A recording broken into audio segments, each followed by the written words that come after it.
अस्सलाम वालेकुम। वालेकुम अस्सलाम। वालेकुम।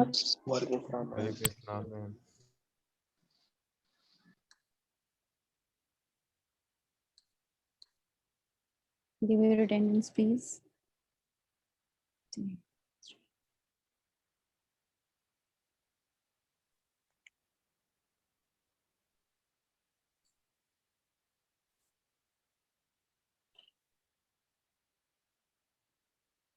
Mohsin Hanzala, present ma'am. Samar Qayyum, present ma'am. Saqib Ali, present ma'am. Abdullah Iftikhar, present ma'am. मुबाजिर,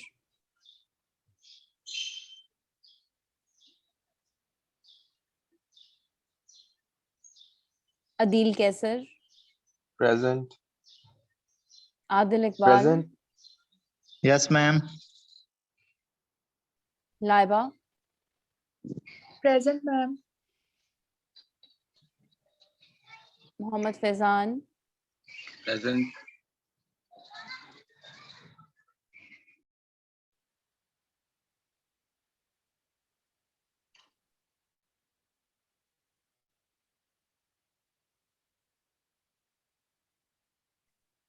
Mohammad Usman, DSCS, Uzair Ahmad,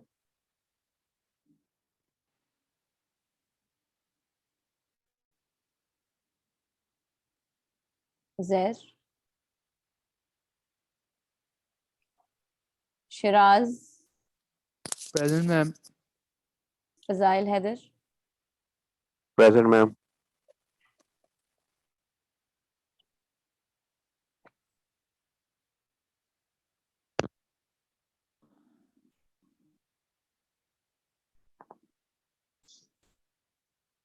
ma'am मुझे बस मेरी भी अटेंडेंस लगा दो, ये ऊपर ही है।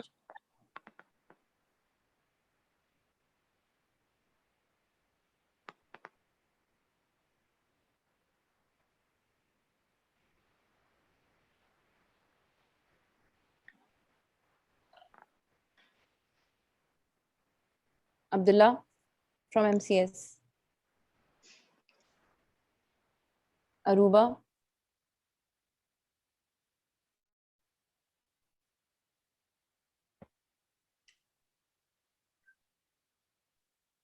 Sabah.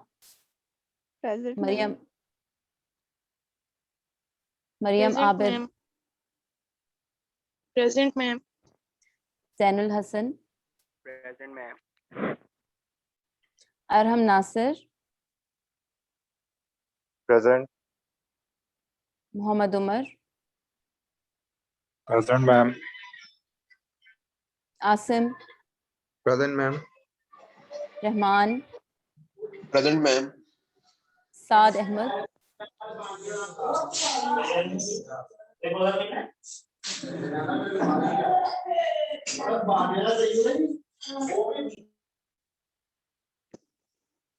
Muhammad Hassan.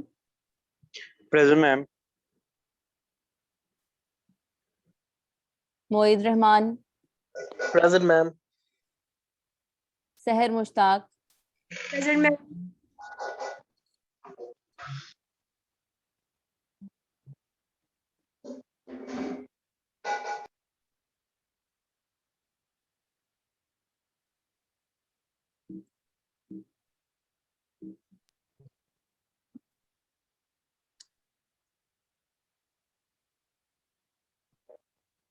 मैम आपने कल वाली भी अटेंडेंस मेरी लगानी है लास्ट क्लास की, आपने कहा था नेक्स्ट क्लास में जब अटेंडेंस लगाऊंगी तो तब याद करवा दीजिएगा। सहम साथ Seher Mushtaq. अच्छा मैम 007 की भी लगानी है। अच्छा।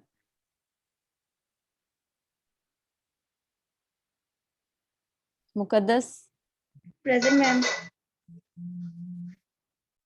सकीना. Present ma'am. मैम मेरी भी आपने कहा था कि लगा दूंगी अटेंडेंस।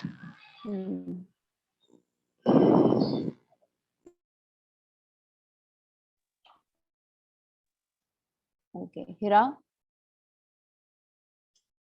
हिरा जवार.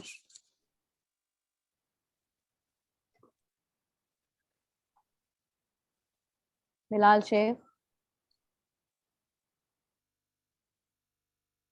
Qasim. Present. Komal. Present ma'am.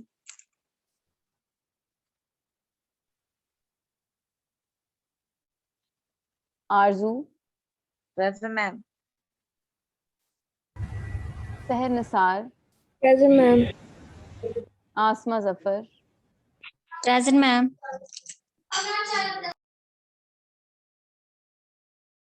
Faiza Arif. Present. Laiba Qamar. Present. Ma'am मेरी लगाइएगा 017 रोल नंबर। अभी एंड पे बोल.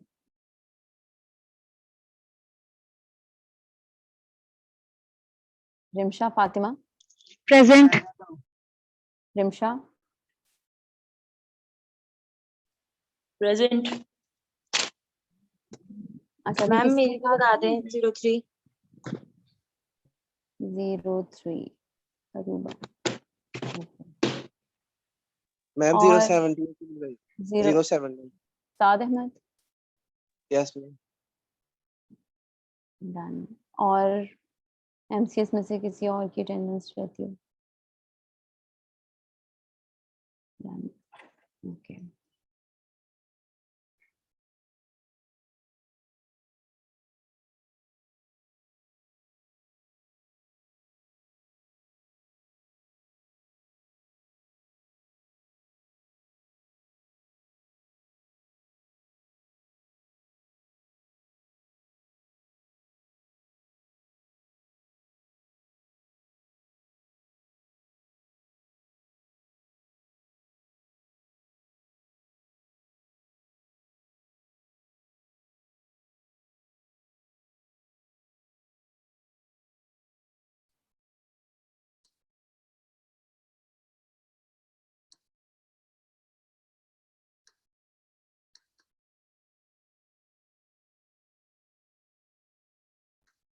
रेगुलर एक्सप्रेशंस हम कर रहे थे, थोड़ा सा रिवाइज कर लेते हैं कि लास्ट क्लास में हमने कौन सी रेगुलर एक्सप्रेशन सीखी थी। दो तरह की पैरेंथेसिस देखी थी। ग्रुपिंग करने के लिए ब्रैकेट्स यानी पैरेंथेसिस यूज करते हैं। दो तरह की पैरेंथेसिस होती हैं, कैप्चरिंग, नॉन कैप्चरिंग। जो नॉर्मली हम सिंपली ब्रैकेट्स लगा देते हैं उनको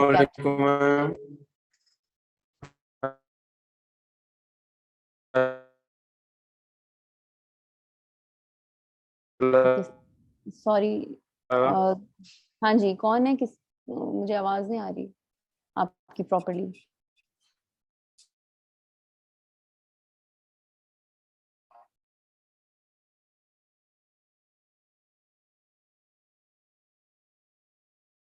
अच्छा, मैं म्यूट करने लगी हूँ, प्लीज जिसने कोई क्वेश्चन करना हो मैम उस्मान बात कर रहा हूँ, मेरी अटेंडेंस रह गई, मैं माइक नहीं चल रहा कर रहा। अच्छा चलें ठीक है उस्मान, बाद में अटेंडेंस लगा देती हूँ एंड पे मैं आपकी। अच्छा, कैप्चरिंग पैरेंथेसिस का मतलब होता है कि वो पर्टिकुलर ग्रुप जिसको आपने ब्रैकेट्स में लिखा है उस पे ही उसका जो रिजल्ट है वो स्टोर कर लिया जाए। सो अगर हम सिंपली कैप्चरिंग पैरेंथेसिस यूज करते हैं तो वो पर्टिकुलरली वही ग्रुप्स के रिजल्ट्स आपको प्रोवाइड करता है जिन पे आपने कैप्चरिंग ब्रैकेट्स यूज की हुई हैं। कैप्चरिंग का मतलब सिंपली जो नॉर्मल पैरेंथेसिस हम लगा देते हैं उसको हम कैप्चरिंग कहते हैं, कैप्चरिंग पैरेंथेसिस कहते हैं। जैसे कि बगैर किसी और चीज के जो भी आपने इसके अंदर डाटा इनपुट किया हुआ है उसमें ये जो ब्रैकेट्स आपने यूज किए हैं सिंपल ब्रैकेट्स, ये कैप्चरिंग पैरेंथेसिस ही होती हैं। और अगर इनको हमने नॉन कैप्चरिंग करना है तो हम क्वेश्चन मार्क और सेमी सॉरी कोलन लगाते हैं और इसके बाद अपनी जो भी हमने रेगुलर एक्सप्रेशन लिखनी है वो लिखते हैं और उसके बाद फिर हम इसको सिंपली जिस तरह कैप्चरिंग ब्रैकेट क्लोज होती है इसी तरह नॉन कैप्चरिंग पैरेंथेसिस भी क्लोज हो जाती है। और इसका पर्पस सिंपल ये है कि वो जो आप ऑपरेशन इसके बाद परफॉर्म करने लगे हैं, फॉर एग्जांपल स्टैटिक लगाना है तो इस पर्टिकुलर पोर्शन के ऊपर ही लगे जिसके ऊपर नॉन कैप्चरिंग ब्रैकेट्स आपने यूज की हुई है, या क्वेश्चन मार्क लगाना है या प्लस लगाना है या जो भी और या फिर आपने कोई नंबर असाइन करना है, काउंटर असाइन करना है कि 5 टाइम्स परफॉर्म करे या एटलीस्ट 2 टाइम्स और मैक्सिमम 5 टाइम्स परफॉर्म करे, वो सिर्फ इस पर्टिकुलर पोर्शन के ऊपर लगाए जिसपे नॉन कैप्चरिंग ब्रैकेट लगी हुई है।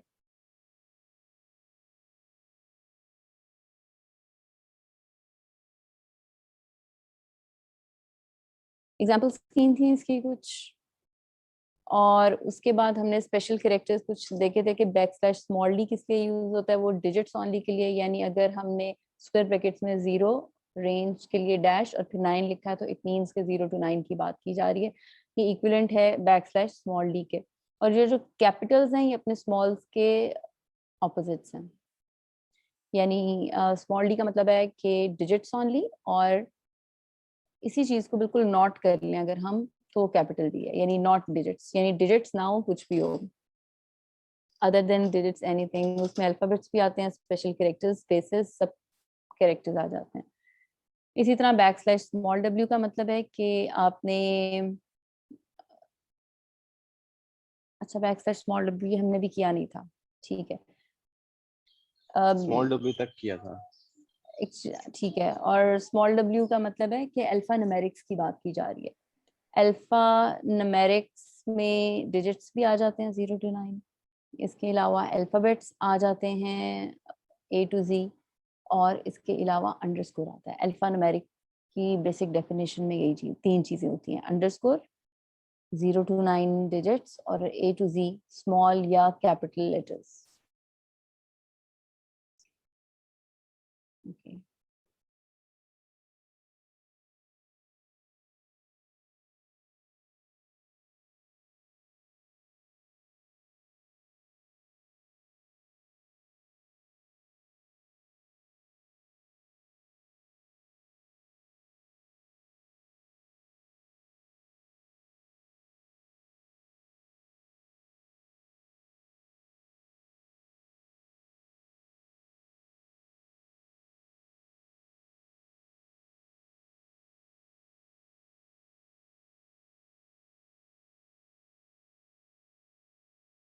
सो अगर आपके पास टेक्स्ट एग्जांपल टेक्स्ट की दी हुई है, इसमें से वो अल्फाबेट्स पिक कर ले, क्योंकि अब अगर तो बैकस्लैश स्मॉल डब्ल्यू अकेला है इसके साथ और कोई स्पेसिफायर नहीं है तो इसका मतलब है कि सिर्फ एक कैरेक्टर की बात हो रही है।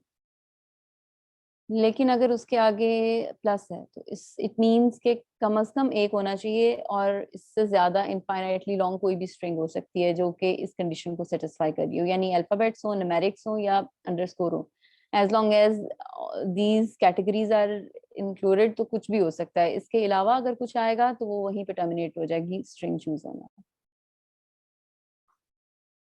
जैसे कि इस एग्जाम्पल में variable name can not start with a digit. अब ये टेक्स्ट दिया हुआ है, इस टेक्स्ट के बाद अगर आप रेगुलर एक्सप्रेशन ये देते हैं जिसमें आपने ये प्लस लगाया हुआ है एक, तो इट मींस के फिर एक कम से कम लेंथ एक होगी आपके पास, जो स्ट्रिंग आपने पिक करनी है जो चूज होगी, ज्यादा से ज्यादा उसकी कोई भी लेंथ हो सकती है। सो वेरिएबल पिक हो जाएगा, वेरिएबल के बाद ये स्पेस आ रही है, सो वेरिएबल के बाद ये स्पेस आ रही है, इसलिए ये टर्मिनेट हो जाएगा। वेरिएबल सिर्फ वेरिएबल ही पिक होगा, उसके बाद अगेन नेम पिक होगा, फिर स्पेस आ रही है, इसलिए सिर्फ नेम एक स्ट्रिंग अलग से पिक होगी। फिर कैन नॉट, स्टार्ट, ये सब सेपरेटली पिक होंगे, इसलिए कि इनके दरमियान में स्पेसेस आ रही हैं, और हमने कहा हुआ है कि सिर्फ अल्फा न्यूमेरिक्स पिक हो, यानी स्मॉल w पिक हो, अल्फा न्यूमेरिक्स। और अल्फा न्यूमेरिक्स में स्पेस नहीं आती, अंडरस्कोर आता है, अल्फाबेट्स A to Z आ जाते हैं कैरेक्टर्स, और 0 to 9 डिजिट्स आ जाते हैं। इसी तरह 0 अलहदा से पिक हो जाएगा, फिर 1, फिर 2, और इसी तरह 9, ये सेपरेटली पिक होते जाएंगे, अलग-अलग ग्रुप्स में अलग-अलग पिक होंगे, ये कलेक्टिवली एक ही पिक नहीं है। ठीक है, इस एग्जांपल की तो समझ आ रही है? मैम ये और नॉट एक साथ क्यों पिक हुए थे? ये भी तो अलग अलग होना चाहिए था। आर नॉट इसलिए होगा क्योंकि इसके दरमियान में फिर स्पेस नहीं होगी, ये स्पेस मिस हो गई होगी जब मैंने इसको एग्जीक्यूट किया होगा या रन किया होगा इस प्रोग्राम को, तो इसमें ये स्पेस, तो इसको रेक्टिफाई कर लें, स्पेस खत्म कर दें, या फिर आर और नॉट अलग-अलग कर दें।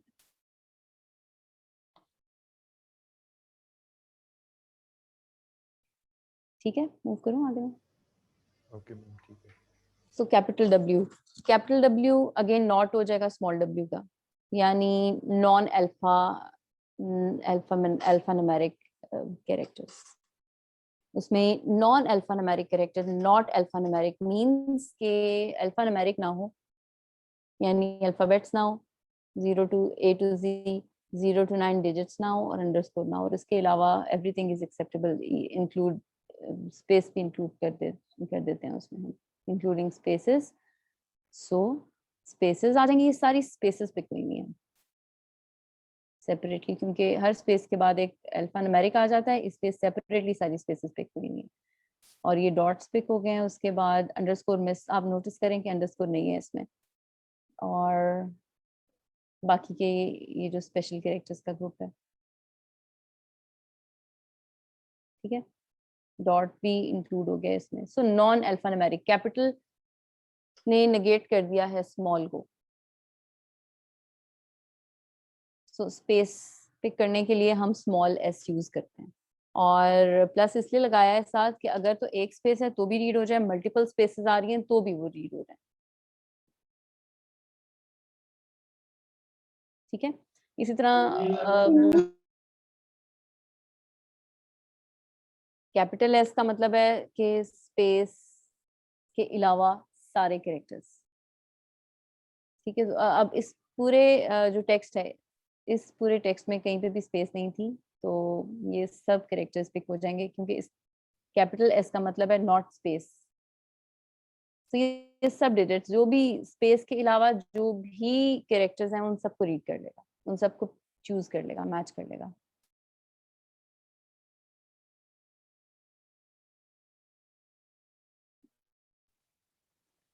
मैम तो अगर यहाँ पे दो वर्ड्स आते हैं सेपरेटली लाइक स्पेस के साथ, तो वो कैसे निकलेंगे, मैच होंगे?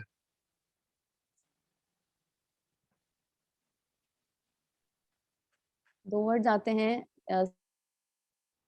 स्पेस के साथ, जी, जैसे नॉर्मली दो वर्ड्स लिखते हैं स्पेस के साथ, टेक्स्ट लिखवाएं। जैसे एक नेम हो गया कासिम जाहिद, कासिम स्पेड जाहिद।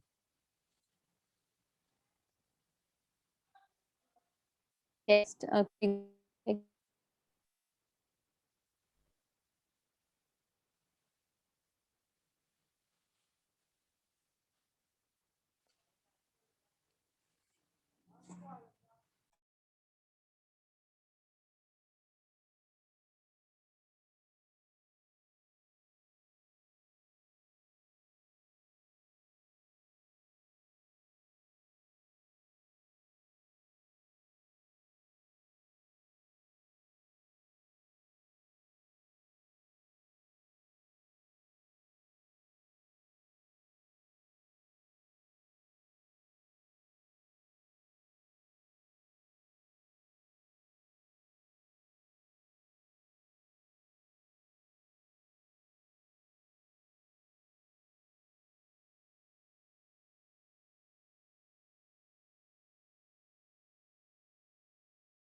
सॉरी कुछ डिस्कनेक्ट हो गया था इंटरनेट।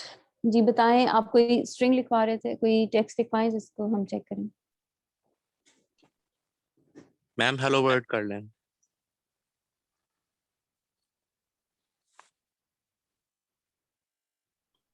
अच्छा, और रेगुलर एक्सप्रेशन यही रहे, जी हेलो अलहदा आ जाएगा और वर्ल्ड और उसके आगे एक्सक्लेमेशन साइन अलहदा से पिक हो जाएगा। ठीक है, मुझे लगा था सिर्फ फर्स्ट वर्ड आएगा वहां पे। हेलो आ जाएगा, एक ग्रुप ये बन जाएगा और फिर नॉट स्पेसेस है तो इट मींस अगला ग्रुप हमारा बनेगा वर्ल्ड का। डी ठीक है।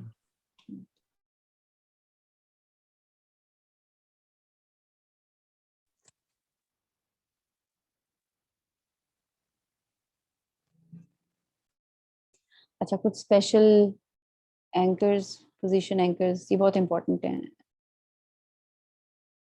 और बहुत इंटरेस्टिंग है, काफी सारे काम इनसे होते हैं। सो कुछ इसमें रेप्लिकेशन भी है, रेपिटेशन भी हो रही है, जैसे कि ये पोजीशन एंकर्स जो हैं ये एक्चुअली आप सिर्फ इतना बताते हैं कि ये जो रेगुलर एक्सप्रेशन है ये आपकी पूरी जो स्ट्रिंग चली आ रही है इसके कौन से पोर्शन पे मैच करे, लाइन की बिगिनिंग, लाइन की एंडिंग, जैसे कि कैरेट साइन और डॉलर साइन यूज होता था। इसके अलावा ये स्पेसिफिकली जो स्पेस सेपरेटेड वर्ड्स हैं उन पे भी काम करते हैं कि वर्ड की बिगिनिंग या वर्ड की एंडिंग में अगर आपने कुछ स्पेसिफिकली पिक करना है उसके लिए भी उसके लिए यूज किए जाते हैं। सो पोजीशन एंकर्स का मतलब है कि ये डिटरमिन करते हैं पोजीशंस, मैच रेगुलर एक्सप्रेशन जो भी हम लिख रहे हैं, जो आपने जिस पे भी हमने पोजीशन एंकर अप्लाई कर दिया है वो उस रेगुलर एक्सप्रेशन की पोजीशन डिटरमिन करता है कि ये रेगुलर एक्सप्रेशन आपकी पूरी स्ट्रिंग में किस पोजीशन पे मैच करनी चाहिए। सो ये 4 पोजीशन एंकर्स हैं, इंपॉर्टेंट मेनली 4 ही हैं, इनको वन बाय वन एक्सप्लोर करते हैं। जिस तरह कैरेट साइन था जो लाइन की बिगिनिंग के लिए यूज होता था, इसी तरह ये स्टार्ट ऑफ द स्ट्रिंग के लिए यूज होता है।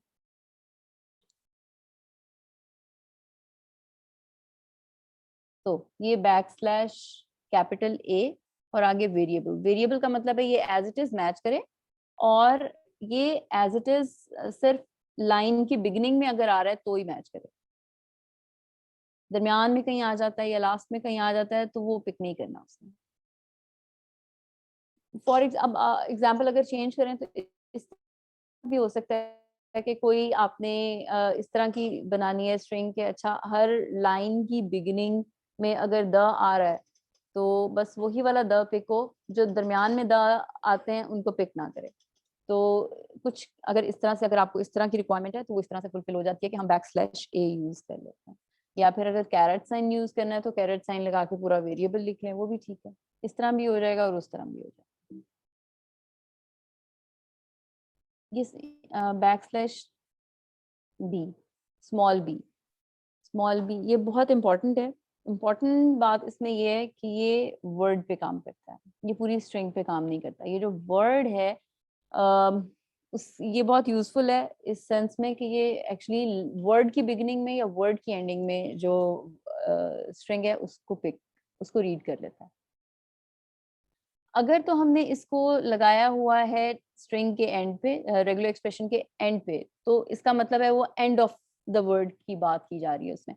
सो अगर एंड ऑफ द वर्ड है स्ट्रिंग, अब अगर ये सैंपल स्ट्रिंग है, टेक्स्ट है और इसमें हमने रेगुलर एक्सप्रेशन दी है कि बैकस्लैश डब्ल्यू, यानी कोई भी अल्फा न्यूमेरिक्स आते रहे, आए या ना आए, डायरेक्ट लगाने का मतलब है अगर कोई भी अल्फा न्यूमेरिक्स आ रहे हैं तो भी कोई प्रॉब्लम नहीं है, नहीं आ रहे तो भी कोई प्रॉब्लम नहीं है, यानी कि ए टू जी कोई भी अल्फाबेट्स आ जाएं, डिजिट्स आ जाएं, अंडरस्कोर आ जाएं, उससे वो स्टार्ट कर ले।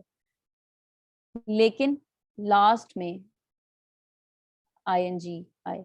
अच्छा, अब नोटिस करें यहाँ पे जो हमने रेगुलर ये जो ब्रैकेट यूज की है, ये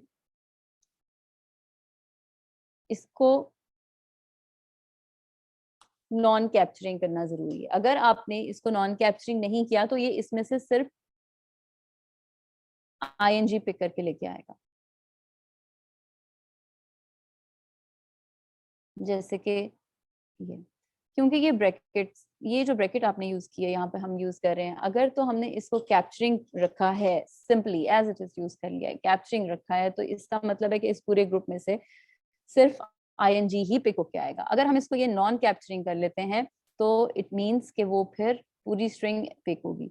सो और एंड पे बैकस्लैश स्मॉल बी का मतलब कि आपने ये जिसके ऊपर स्मॉल बी अप्लाई हुआ है ये ing के ऊपर हुआ है। सो इट मीन्स वो सारे वर्ड्स जो किसी अल्फाबेट से स्टार्ट, अल्फा न्यूमेरिक से स्टार्ट होते हों हो रहे हैं, इट्स फाइन, लेकिन एंड पे लास्ट में and of the word ing होना चाहिए।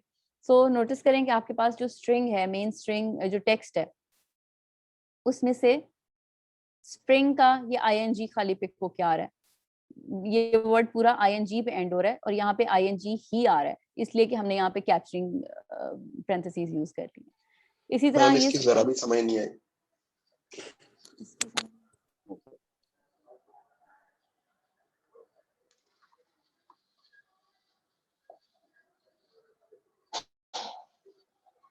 दोबारा से देखते हैं इसको। अच्छा, बैकस्लैश स्मॉल बी जो है वो एंड बिगिनिंग या मैम एंड वो ऑफ द, ठीक है, लेकिन नॉन कैप्चरिंग हमने क्यों करना है इसको, जबकि कैप्चरिंग से हमें सब कुछ रिजल्ट मिल रहा है। कैप्चरिंग से हमें क्या वाकई रिजल्ट मिल रहा है? ये देखे ना, ब्रैकेट ing अंदर लिखा हुआ है, बाहर d लगा हुआ है, तो रिजल्ट तो मिल रहा है। नॉन कैप्चरिंग करने का फायदा नहीं है। ये नॉन कैप्चरिंग ही तो हुई है, ये तो नॉन कैप्चरिंग हुई है। मैम जो अभी इसका ही आपने तो फायदा हो रहा है अभी राइट किया था, क्या इसका कैसे फायदा है बताएं। क्वेश्चन मार्क है, और अगर ये कैप्चरिंग है,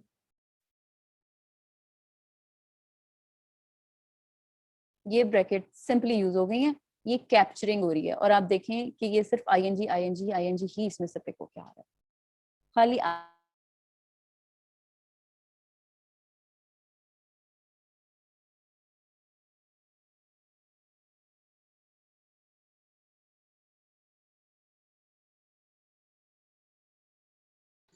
क्या की आवाज नहीं आ रही।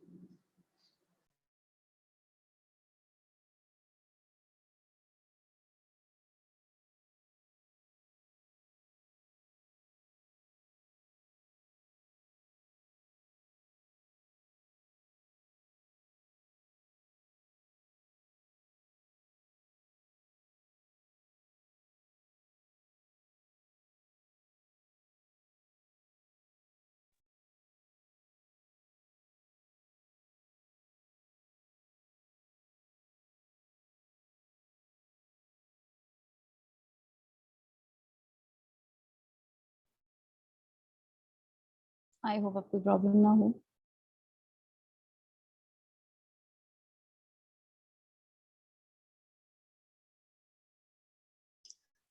जी, आवाज आ रही है रहमान आपको? सो मैं ये कह रही थी कि एक्चुअली यहाँ पे अगर आप नोटिस करें तो ing ही पे खाली, अगर ये नॉन कैप्चरिंग रखा हुआ है इसको, सॉरी कैप्चरिंग रखा हुआ है इसको, तो ing सिर्फ आ रहा है, हमें तो पूरा वर्ड चाहिए। इनफैक्ट अभी तक हमें खाली कैप्चरिंग का कोई फायदा नहीं हुआ, सिंपल ing का हमने क्या करना है यहाँ पे। मैम फिर ये \w स्टैटिक लगाने का क्या फायदा हुआ? \w तो हमने इसलिए लगाया, एग्जैक्टली जब आपने उसे कैप्चरिंग कर दिया तो फिर कोई फायदा नहीं रहता किसी चीज का भी। या तो मैं इस \w जो है इसके इर्द गिर्द भी वो कैप्चरिंग वाली ब्रैकेट्स लगाऊं। तो कहने का मतलब सिर्फ ये है कि कैप्चरिंग को यूज नहीं करना चाहिए, कैजुअली यूज जो हम, क्योंकि पेपर पे जब हम बनाने लगते हैं तो हम सिंपल ब्रैकेट्स बना देते हैं, कैप्चरिंग ब्रैकेट्स। तो कहने का मकसद ये है कि कैप्चरिंग को इस तरह यूज ना किया करें, इसको नॉन कैप्चरिंग करके यूज किया करें, क्योंकि अगर कैप्चरिंग कर देते हैं तो वो सिंपल जिसको कैप्चर किया हुआ है, इसका मतलब ये होता है कि बस इसी को पिक करे, इसी को चूज करे, क्योंकि एक्चुअली कैप्चरिंग ब्रैकेट्स यूज होती हैं एडवांस लेवल पे, जब ये होता है कि 3-4 रेगुलर एक्सप्रेशंस में से रिजल्ट्स कैप्चर करके इसी तरह निकाल के सिर्फ पर्टिकुलर रिजल्ट्स कैप्चर करके लाए जाते हैं और उनको मिला के फिर एक तीसरी एक अलग से उनके रिजल्ट्स को मिला के एक रेगुलर एक्सप्रेशन बनाई जाती है। सो वो वहां पे फिर बहुत फायदा होता है इन कैप्चरिंग ब्रैकेट्स का, क्योंकि वो फिर इससे ये होता है कि बहुत सारी रेगुलर एक्सप्रेशंस के रिजल्ट्स को मिला के कोई यूज किया जा सकता है और उनसे कोई और नई रेगुलर एक्सप्रेशन बनाई जा सकती है। लेकिन फिलहाल हम कैप्चरिंग ब्रैकेट्स के उस यूज की तरफ नहीं जा रहे। तो जहां पे भी यूज करना है वहां पे यहाँ पे कैप्चरिंग ब्रैकेट्स यूज ना किया करें, वहां पे नॉन कैप्चरिंग ब्रैकेट्स यूज करें, यानी सिंपल जब ब्रैकेट लगाएं तो उसको नॉन कैप्चरिंग करें, ताकि सिर्फ वही रिजल्ट पिक ना हो। मैम नॉन कैप्चरिंग का बेनिफिट क्या हमें मिलेगा यहाँ पे? नॉन कैप्चरिंग का बेनिफिट, जी नॉन कैप्चरिंग का बेनिफिट ये है कि आप किसी चीज के ऊपर कोई ऑपरेशन अगर अप्लाई कर रहे हैं तो वो उस जिसके ऊपर आपने ग्रुपिंग की है उसके ऊपर अप्लाई हो जाता है वो। अगर मैंने यहाँ पे नहीं लगाई ब्रैकेट तो इससे तो ये होगा कि आपके पास सिंपल जो लास्ट आ रहा है उसी के ऊपर ऑपरेशन अप्लाई हो जाएगा। एक मिनट, अच्छा अब यहाँ पे अगर यहाँ पे नहीं लगाई ब्रैकेट्स तो यहाँ की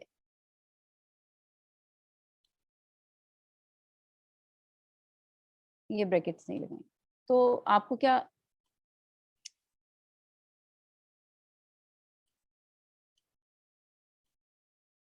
तो ये बैकस्लैश बी सिर्फ जी के ऊपर अप्लाई हो जाएगा। मैम ये तो समझ आ रहा है हमें कि इसमें आईएनजी रीड नहीं करेगा, ये सारी स्ट्रिंग को रीड कर लेगा फिर। नहीं इसका ये, हाँ नहीं आप ये सारी अगर आर ही को करेगा ना रीड।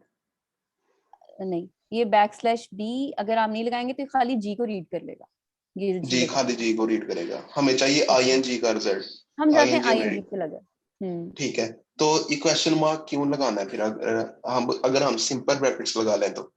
इसलिए कि जब आप सिंपल ब्रैकेट्स लगाएंगे तो आपको अपने जो आपको रिजल्ट्स चाहिए वो नहीं मिलेंगे, वो आपको रिजल्ट्स मिलेंगे ऐसे ऐसे, ये खाली आईएनजी आईएनजी आएंगे मैच, ये जो नीचे आ रहा है आपको ऐसा रिजल्ट आ जाएगा। जब आप इसे प्रैक्टिकली अप्लाई करेंगे, जाहिर है आप कर ही रहे होंगे प्रोजेक्ट्स वगैरह, कहीं पर रेगुलर एक्सप्रेशंस यूज कर ही रहे होंगे, तो जहाँ पे आप सिंपल ब्रैकेट्स अगर यूज कर लेंगे तो आपको प्रॉपर वो रिजल्ट नहीं मिलेगा जो आप रिजल्ट गेट करना चाह रहे हैं। तो ये डिफरेंस ध्यान में रखना जरूरी है कि प्रैक्टिकली जब हम यूज करते हैं तो सिंपली जो ब्रैकेट्स लगा देते हैं वो एज इट इज वर्क नहीं करती। ठीक है, तो इसलिए हम फिर उसको नॉन कैप्चरिंग कर देते हैं ताकि वो ब्रैकेट्स जो हम लगाना चाह रहे हैं वो काम करें। तो अब हम चाहते हैं कि आईएनजी जो है वो सारे वर्ड्स पिक हो जाएं जिनके एंड पे आईएनजी आ रहा है, तो वो सारे वर्ड्स आ जाएंगे जिनके एंड पे आईएनजी आ रहा है। अब यहाँ पे बैकस्लैश डब्ल्यू के साथ स्टेरिक लगाया हुआ है तो ये खाली आईएनजी भी आ गया।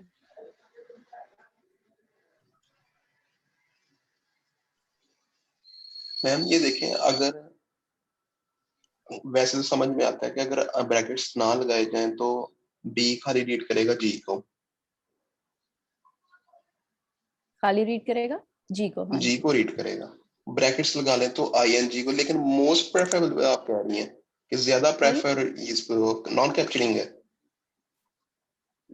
देखिए हाँ, जो कॉमन यूज यहाँ पे जो हमें चाहिए, मेरी रिक्वायरमेंट ये है कि मुझे वो सारे वर्ड्स चाहिए, पूरे वर्ड्स चाहिए, पूरे वर्ड्स चाहिए जो आईएनजी पे एंड हो जाते हैं, जैसे स्प्रिंग, स्विंग, विलिंगनेस, ये तो विलिंगनेस तो आईएनजी पे एंड नहीं हो रहा, वो सारे वर्ड जो आईएनजी पे एंड होते हैं, स्प्रिंग और स्विंग, ये चाहिए। ठीक है, और इसके अलावा द आईएनजी का आईएनजी भी चाहिए। सो वो सारे वर्ड चाहिए जो आईएनजी पे एंड होते हैं, पूरा वर्ड चाहिए, खाली आईएनजी नहीं चाहिए उनका। तो इसलिए फिर हम इसको इस तरह से यूज कर लेते हैं। अगर खाली आईएनजी हमें चाहिए होता और वो फर्दर हमने कहीं और यूटिलाइज करना होता उसको, तो फिर हम सादी सी ब्रैकेट्स लगा देते और वो वर्क कर जाते हैं। ठीक है मैम, अगर हम इसको स्टार्टिंग में जहाँ पे आपने स्लैश डब्ल्यू लिखा हुआ है वहां से अगर ब्रैकेट शुरू कर लें तो? वहां से अगर, हाँ उसमें फिर वो भी तो सारा वर्ड ही रीड करेगा ना फिर। हाँ बिल्कुल सारा वर्ड रीड करेगा, उसका भी कोई नुकसान नहीं है, लेकिन उसमें बिल्कुल हाँ वो भी ठीक है, उस तरह भी चल जाएगा, क्योंकि उसमें भी यही है कि आपके पास वो पूरा वर्ड जो है वो एंड पे आ रहा है और वर्ड जो आपने लगाया है अल्फा न्यूमेरिक, उसके अंदर आपने स्टैटिक लगा दिया, वो भी चल जाएगा, वो भी रेगुलर एक्सप्रेशन ठीक बन जाएगी। जी ठीक है। तो रेगुलर एक्सप्रेशन डिफरेंट बन सकती है एक ही इसकी प्रॉब्लम की। सो बैकस्लैश स्मॉल बी का फायदा ये है कि आप एक पर्टिकुलर वर्ड के एंड पे आप देखेंगे, आप देखें तो विलिंगनेस इसमें पिक नहीं होके आएगा, इसलिए कि वो विलिंगनेस जो है वो आईएनजी पे एंड नहीं हो। अच्छा, अब लेट मी चेक, बिगिनिंग वाली एग्जांपल नहीं है यहाँ। अच्छा, अब अगर कैपिटल बी की बात करें तो कैपिटल बी का मतलब है कि नॉन एंडिंग, यानी कि इस जिसके ऊपर भी अप्लाई हो रहा है वो आए लेकिन उस पे एंड ना हो।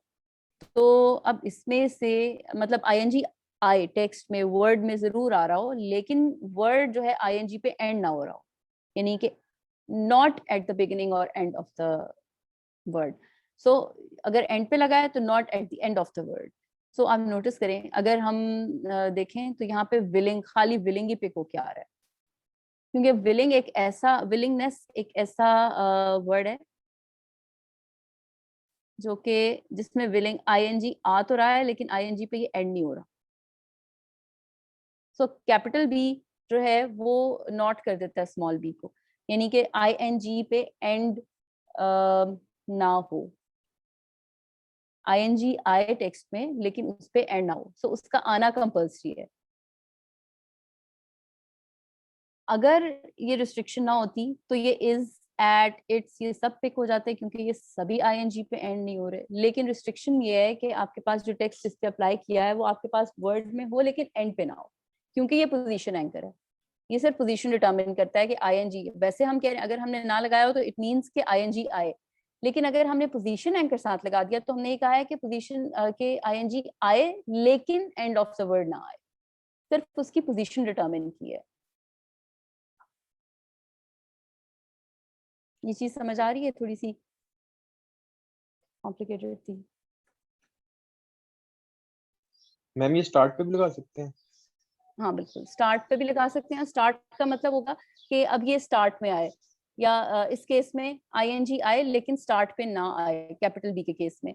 जबकि अगर स्मॉल बी है, आई विश, अच्छा स्मॉल बी है तो स्मॉल बी में भी अगर हमने स्टार्ट पे लगाया तो इट मींस के स्टार्ट में ना, स्टार्ट में आए, कि वो सारे वर्ड्स जो फॉर एग्जांपल आप रेगुलर, चलें आप बनाएं रेगुलर एक्सप्रेशन, वो सारे वर्ड्स जो के ए एन से स्टार्ट होते हैं, या नहीं ए पी कर लें, ए पी से स्टार्ट होते हैं, वो सारे वर्ड्स जो ए पी से स्टार्ट होते हैं, तो उसमें अब ए पी से पहले हम बैकस्लैश डब्ल्यू लगा देंगे, sorry backslash b, backslash b. अब ये बिगिनिंग की बात हो रही है, ए पी से स्टार्ट हो,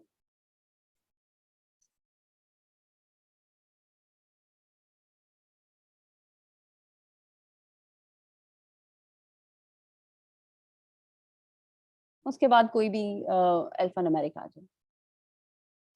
सो यहाँ पे फिर बात की जाए, स्टार्ट में नहीं आएगा वर्ड के स्टार्ट में, मैम एपी से पहले डब्ल्यू में नहीं आएगा ये डब्ल्यू और नहीं स्टार्ट की बात जो कर रहे हैं कि वो सारे वर्ड क्योंकि अल्फाबेट्स तो उसने रीड करने हैं ना।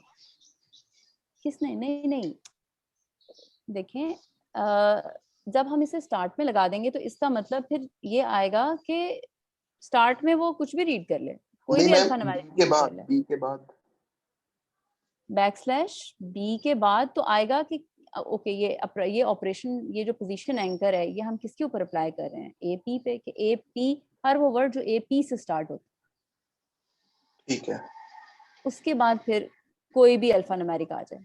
इस तरह भी लिख सकते हैं अल्फा बैकस्लैश डब्ल्यू, या फिर अगर आपको ए टू जी इस तरह लिख लें, ए टू जी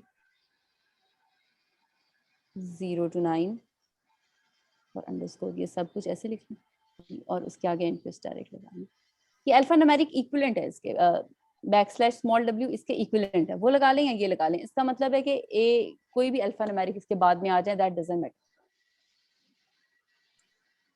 तो backslash small W comma separated नहीं होता, जब आप स्क्वायर ब्रैकेट्स में लिखते हैं तो कॉमा सेपरेटेड नहीं लिखते।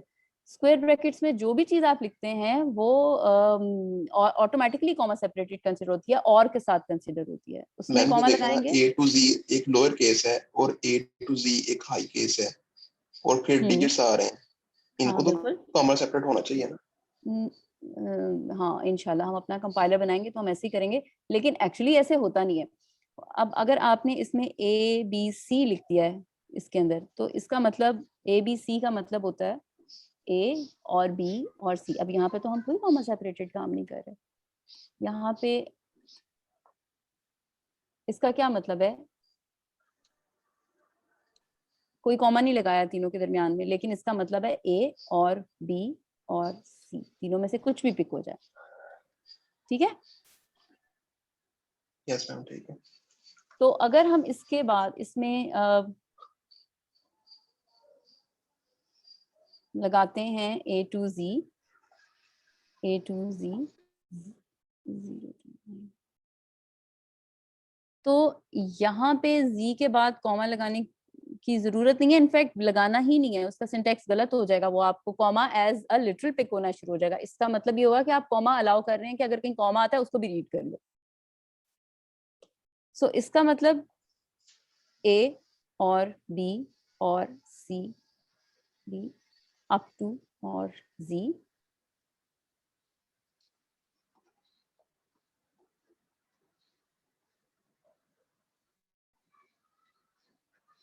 जी ठीक है, समझ आ गई। ठीक है? जी ठीक है। सो यहाँ पे अगर हमने लाइन के बिगिनिंग की बात करनी है तो हम \w पहले लगा देते हैं। फिर पोजीशन एंकर्स जो है वो थोड़े से कॉम्प्लिकेटेड हैं, समझने में कॉम्प्लेक्स हैं, लेकिन इनका फायदा बहुत ज्यादा है, रेगुलर एक्सप्रेशन में बहुत ज्यादा यूज होते हैं।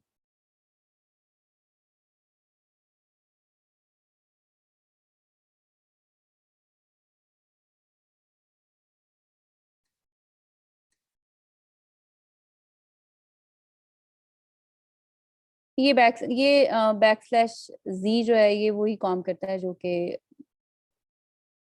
$साइन करता है एंड ऑफ द लाइन के लिए।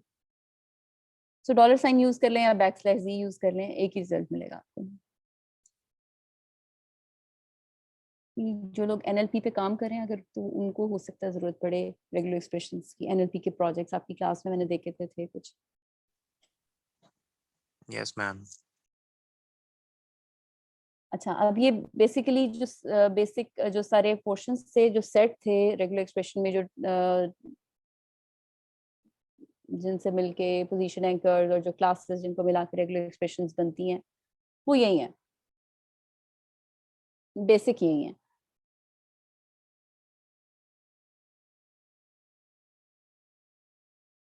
अब हम स्टार्ट करते हैं कुछ एग्जांपल्स, कोई जेनेरिक रियल टाइम एग्जांपल्स जिनके लिए रेगुलर एक्सप्रेशन बनानी हो तो किस तरह से बनती है। तो ये अब आप कॉपी पेंसिल रख लें अपने पास, बल्कि ऐसे करें अपने लैपटॉप्स पे वर्ड, माइक्रोसॉफ्ट वर्ड ही ओपन कर लें, उस मैं बताती जाऊंगी, आपने बनाती जानी है।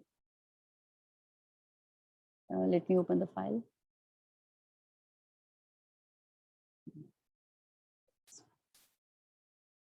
Here's the file.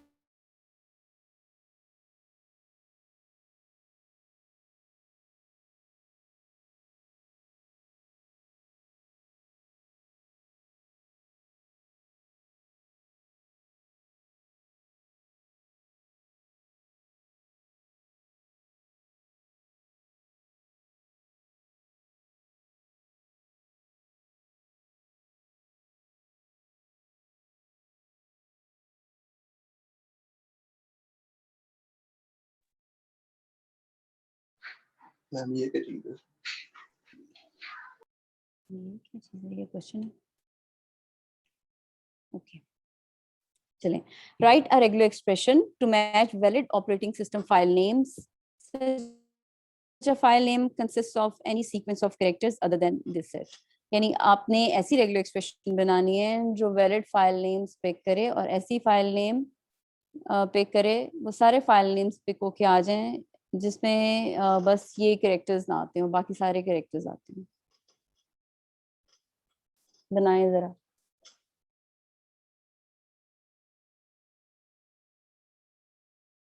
मैं वेट कर रही हूँ। बना रहे हैं ना रेगुलर एक्सप्रेशन? क्वेश्चन की समझ आ गई है? मैं बनाने लगी हूँ, बस 1 मिनट यस मैम। ओपन कर दिया।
मैम बन तो गई है मगर जान छोड़ने वाली बनी।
जी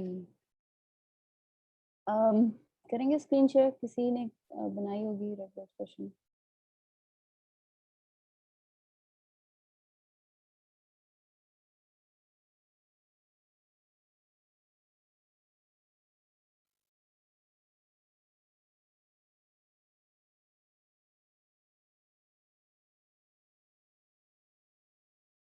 जी अब्दुल्ला, आपने बनाई है रेगुलर एक्सप्रेशन? अब्दुल्ला इफ्तिखार। नहीं मैम, मेरे पास वर्ड नहीं है अभी। पेपर पेंसिल भी नहीं है अब्दुल्ला? नहीं मैम, अभी नहीं मैंने बनाई। चलें किसी और ने। कासिम, आपने बनाई है? Yes ma'am. चलें शेयर करेंगे।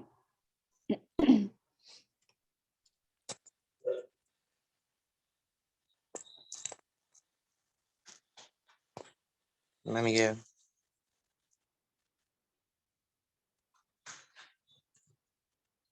इसमें वही साइंस मैंने रख दिए हैं, मतलब कि सिर्फ यही इग्नोर होंगे, प्लस मैंने कैप साइन इनको दे दिया है।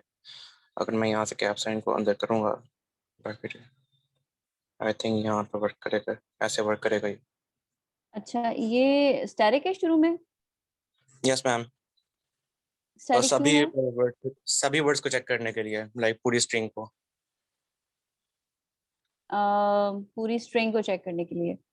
अच्छा स्टैटिक, अच्छा इसमें ये है कि अगर आप यहाँ पे स्टैटिक लगा देते हैं तो एक्चुअली स्टैटिक जो है होता है वो पोस्ट ऑपरेटर होता है, यानी कि जिसके ऊपर अप्लाई करना होता है वो पहले आता है और उसके बाद स्टैटिक आता है। जैसे हम लिखते हैं a+b होल स्टैटिक, तो एक्चुअली होल स्टैटिक जो है वो जो स्टैटिक है वो a+b के होल के ऊपर अप्लाई हो रहा होता है। सो स्टैटिक ने बाद में आना होता है जिसके ऊपर भी वो अप्लाई होता है।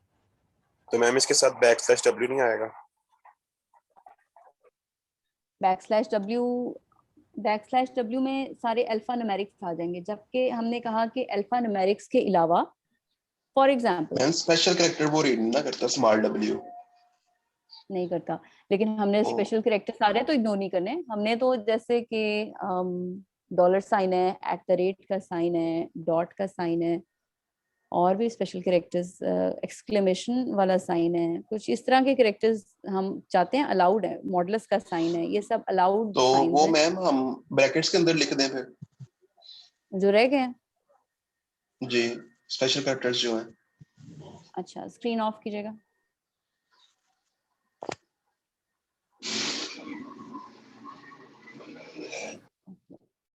और किसी ने शेयर करनी है मैम वो अपनी जो रेगुलर कैरेट एक्सप्रेशन? साइन था वो ब्रैकेट के अंदर नहीं आएगा? हाँ मैं बताने लगी हूँ, एग्जैक्टली ब्रैकेट के अंदर आना चाहिए। कैरेट साइन जो है वो ब्रैकेट के अंदर, ये स्क्वायर ब्रैकेट्स हैं, ये इसके अंदर हमने कहा था कि हम नॉट लगा के यानी कैरेट साइन लगा के अगर वो सेट पूरा लिख दें जो जो भी हम अलाउड नहीं करे। अब क्या सेट था?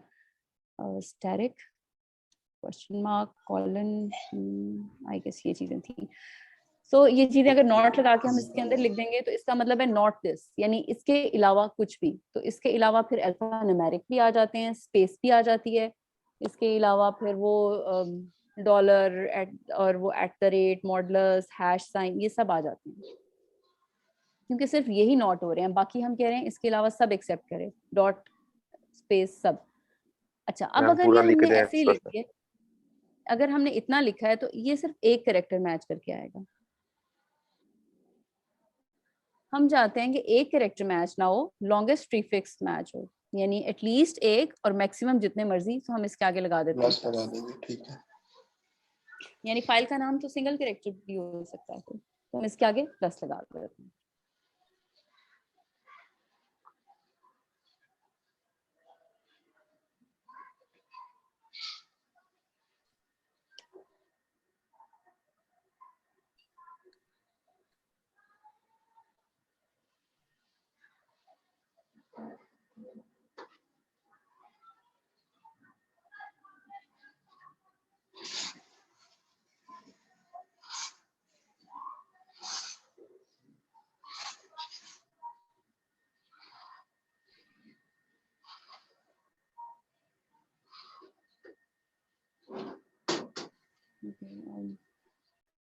मल्टीपल स्क्रीन शेयर होती हैं.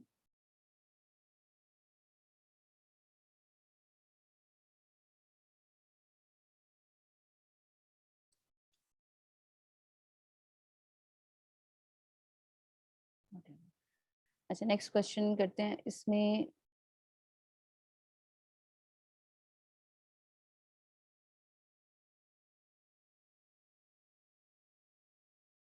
write a regular expression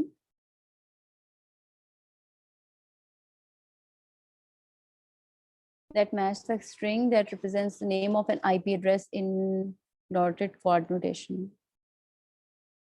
Okay.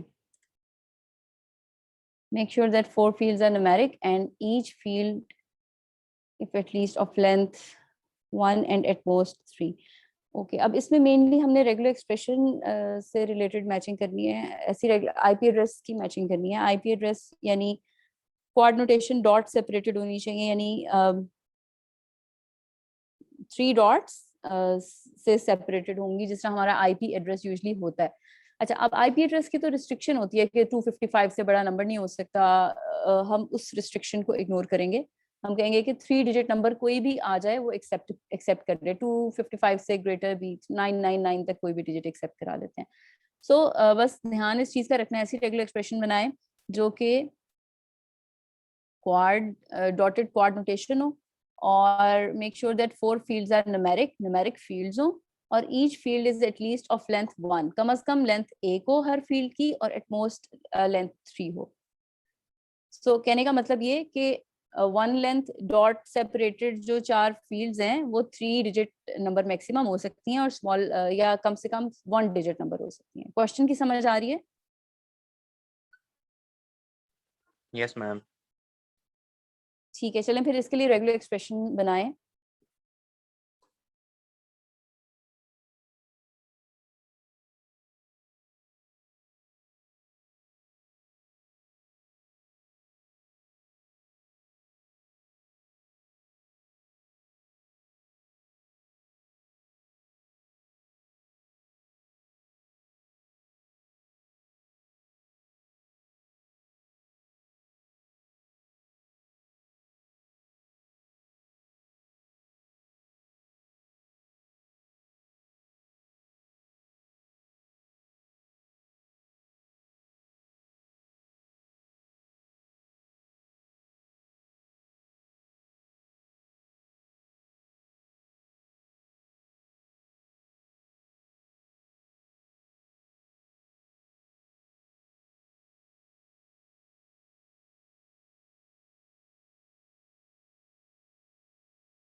जी, अगर किसी ने बनाई और कोई डिस्कस करना चाहता है तो अपनी रेगुलर एक्सप्रेशन शेयर करें.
फैजान आपने नहीं कोई रेगुलर एक्सप्रेशन बनाई इसकी क्वेश्चन नंबर 2 की? नहीं अभी मैम। अच्छा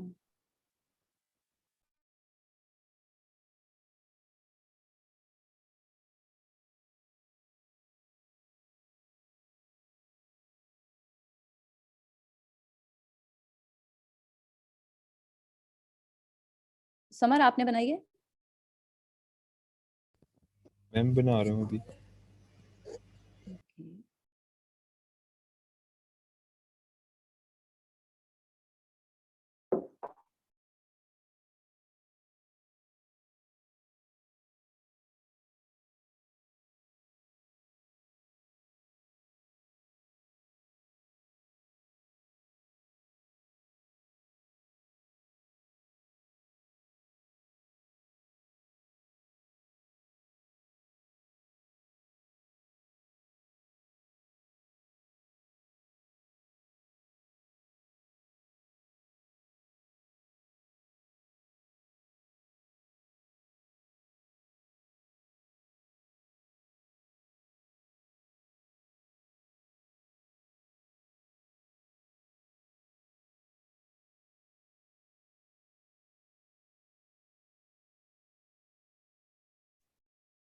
चलिए इसको थोड़ा सा स्टार्ट करते हैं।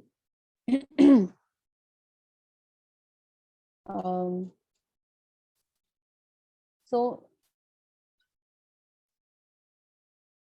डॉट सेपरेटेड होने चाहिए क्वाड नोटेशंस, तो 3 डॉट्स हमने पिक करवाने हैं। अब ये जो 3 डॉट्स हैं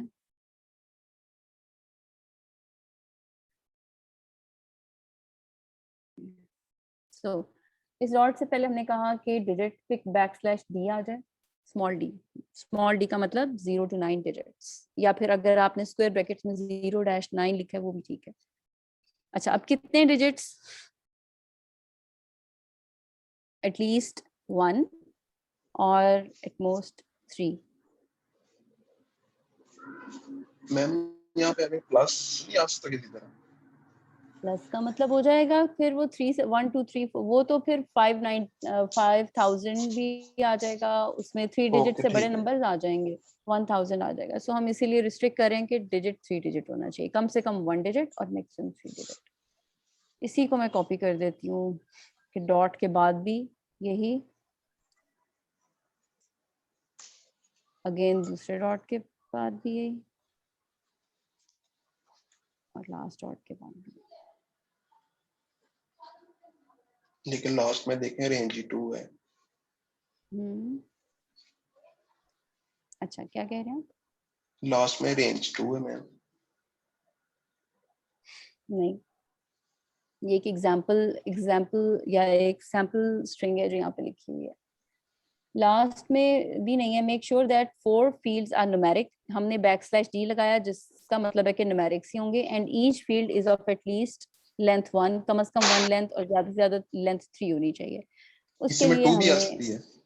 हाँ बिल्कुल, ये रेंज है ना, स्क्वायर करली ब्रैकेट्स के अंदर जब हम पहला जो नंबर देते हैं वो मिनिमम वैल्यू को रिप्रेजेंट करता है, कॉमा लगा के जो दूसरा नंबर देते हैं वो मैक्सिमम को रिप्रेजेंट करता है। सो मिनिमम 1 होना चाहिए, ज्यादा से ज्यादा 3 होना चाहिए। तो 1 2 3 तीनों अलाउड है। अगर 5 होता तो 1 2 3 4 5 डिजिट्स तक अलाउड था। ओके मैं ये तो आपने रेंज डिफाइन किया, तो उस तरह वो 0 से 9 वो डिजिट्स वगैरह नहीं डिफाइन करेंगी? 0 एक मिनट, 0 से एग्जैक्टली वो भी ठीक है। मैम सॉरी ये \d आपने लिख दिया तो फिर डिजिट डिफाइन करने की जरूरत नहीं है।